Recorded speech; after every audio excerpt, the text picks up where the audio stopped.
Story 1, The Man. One morning, a man was driving his car on a small highway in the middle of a storm when suddenly, his car slipped off the road and hit a tree on the side of the road. After an hour, an old woman walking home came across the wreckage. She looked inside and discovered that the man had died. Shockingly, the old woman proceeded to cut off parts of the man's body and took them home.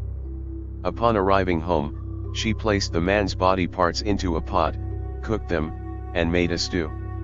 Once the stew was ready, she served it on a plate and began eating. After finishing, she stored the leftover stew in her fridge for later. As the day turned into night, the old lady went to her room to sleep. Just as she was about to lay down, she heard a whisper, "I am coming for you." Horrified, she jumped back, trembling. Another whisper followed, "You can't escape from me." Terrified, she fled from her house into the forest, continuously hearing the haunting words, "You can't escape me." She kept running until she reached the location where the man had died. Looking back, she witnessed the ghost of the man approaching. The ghost came closer until a sharp-edged stick flew directly through the old lady's neck, killing her. Story 2, The Head. John was on vacation in the mountains when he stumbled upon what appeared to be a human head behind some rocks. Upon closer inspection, he realized it was a fake one. Perplexed by its presence in the mountains, he decided to bring it back to his vacation accommodation. Upon reaching his place, John placed the head in a closet and went to bed. During his sleep, he kept hearing voices in his dreams repeating, "Do not take it with you." The next morning, John woke up, reflecting on the strange dream. As he prepared to leave for home, he retrieved the head from the closet and packed it in his suitcase. Calling for a taxi, he headed to the airport, where he experienced motion sickness on the plane. In the midst of his discomfort, the plane's propellers suddenly stopped, leading to a terrifying descent. Panic ensued among the passengers as the plane crashed into a dense forest. Unfortunately, there were no survivors. When a rescue team arrived, they discovered John's lifeless body next to the fake head, amid the wreckage. Story 3, The Crawler. In the cold winter, there's an urban legend that goes around. The story goes like this. One day a little girl was playing outside her house in the late hours of the night when she heard someone calling her name. The little girl followed this voice until she reached a river.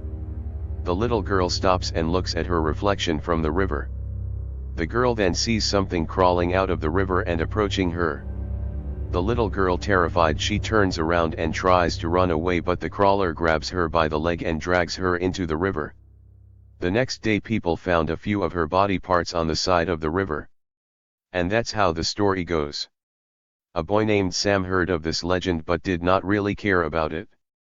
One winter day Sam was shoveling snow off his family's driveway when he heard screams coming not too far from where his house was.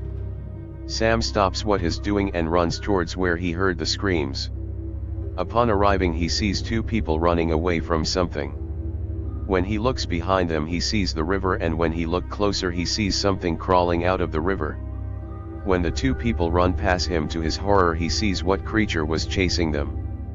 What he sees is what looked like a skinny male body, wrinkly, hairless, light blue skin, black tar-like liquid dripping from its mouth, and white eyes with no pupils. Sam turns around and runs as fast as he can from the creature until he reaches his house and locks the door. Story 4, The Witch. Three young boys, Chris, Jerry, and Dean, were walking to the hospital because Dean's vision was becoming increasingly blurry. Upon arriving, they see the doctor, who delivers the devastating news that Dean will lose his eyesight completely within 2 months. Dean, shocked and overwhelmed, starts crying. His friends offer comfort, reassuring him that he can get through this difficult time. Dean listens to their words and tries to pull himself together. The next day, Chris and Jerry visit Dean's house. Dean, squinting his eyes, asks, "What are you two doing here?" Chris responds, "Come with us, we found a way to cure your blindness." Although doubtful, Dean follows them. "Where are you taking me?" Dean inquires. Jerry replies, "To see a witch in the forest. She claims she can cure your blindness." Despite his skepticism, Dean agrees, and they venture into the forest in search of the witch's hut. After finding the hut, they cautiously enter. The witch greets them, saying, "Hello, boys. Nice to see some fresh young faces." She instructs them to sit on wooden chairs. The witch then asks Dean to show his eyes. After blowing a substance onto Dean's eyes, he, along with Chris and Jerry, reacts with shock. They hastily leave the hut. The next day, their eyes begin to burn, eventually leading all three to go blind. Story 5, The Pet. On a hot summer day, Jason Green was walking to the supermarket when he caught sight of something on the periphery of his vision, a small creature that appeared to be a puppy.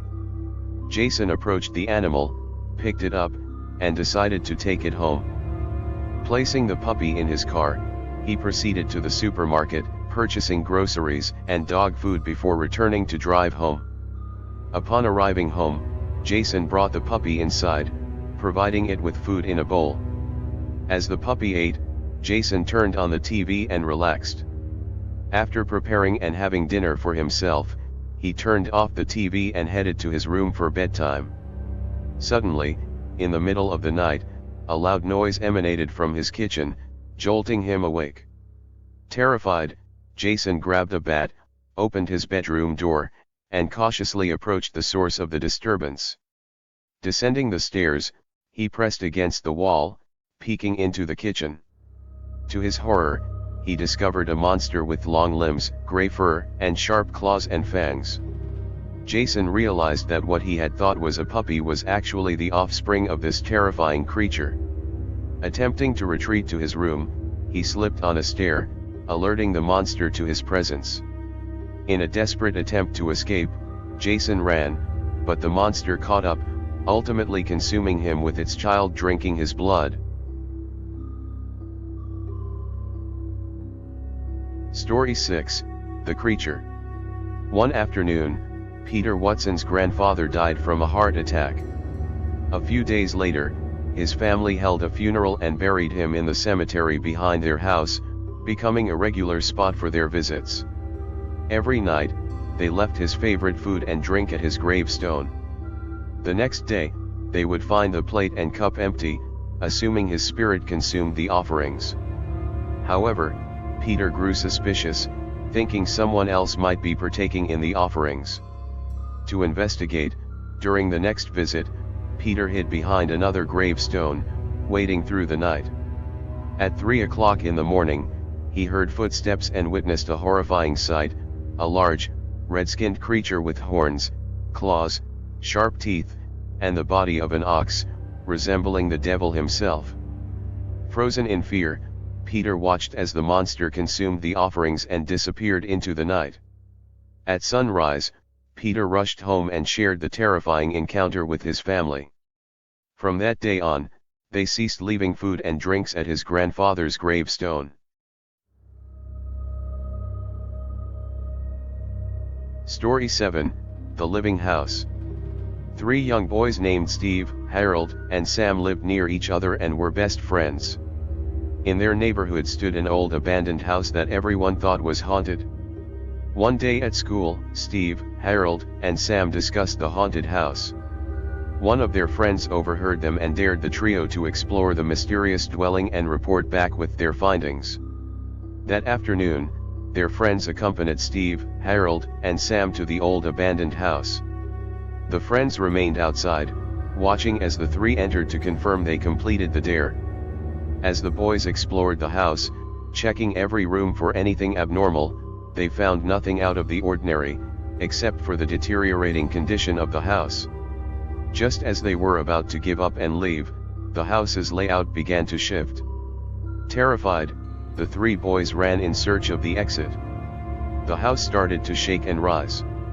Spotting a window, the boys ran towards it and were shocked by what they saw. The house was moving, heading straight for the forest. Without thinking, Harold and Sam jumped out the window, landing in the forest. Looking back, they saw Steve screaming for help inside the house. The house, using its timber as legs, walked into the forest, and they never saw Steve again.